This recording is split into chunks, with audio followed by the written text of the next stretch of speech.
tìm đến nhau, nào cùng hát lên chúc mừng nhau. Bao ngày tháng trôi qua là thời gian anh em ta phải nhớ.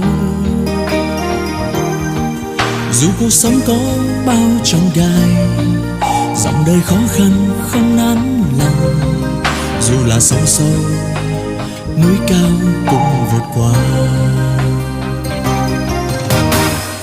Hôm nay anh em ta cạn hết ly là vì chúng ta anh em tốt mà.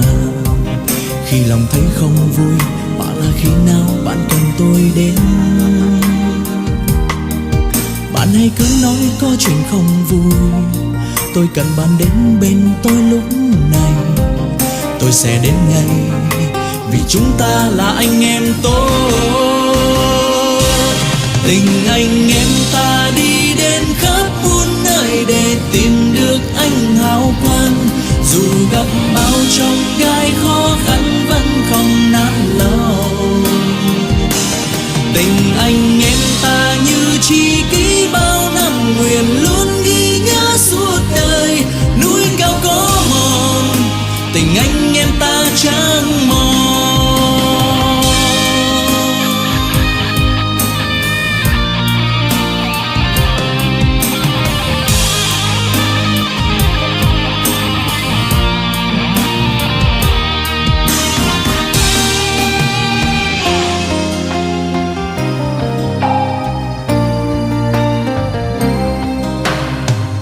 Hôm nay anh em tìm đến nhau, nào cùng hát lên chúc mừng nhau. Bao ngày tháng trôi qua là thời gian anh em ta phải nhớ. Dù cuộc sống có bao chông gai, dòng đời khó khăn không nản lòng, và ngày hôm nay chúng ta đã thành công. Hôm nay anh em ta cạn hết ly là vì chúng ta anh em tốt mà. Khi lòng thấy không vui hoặc là khi nào bạn cần tôi đến, bạn hãy cứ nói có chuyện không vui, tôi cần bạn đến bên tôi lúc này. Tôi sẽ đến ngay vì chúng ta là anh em tốt.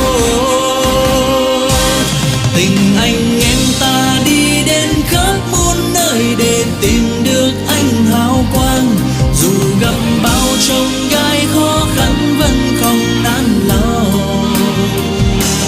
Tình anh em ta như tri kỷ bao năm nguyện luôn ghi nhớ suốt đời. Núi cao có mòn, tình anh em ta chẳng mòn. Tình anh em ta đi đến khắp muôn nơi để tìm được anh hào quang. Dù gặp bao chông gai khó khăn vẫn không nản lòng.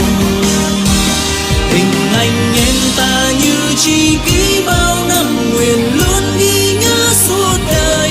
Núi cao có mòn, tình anh em ta chẳng mòn.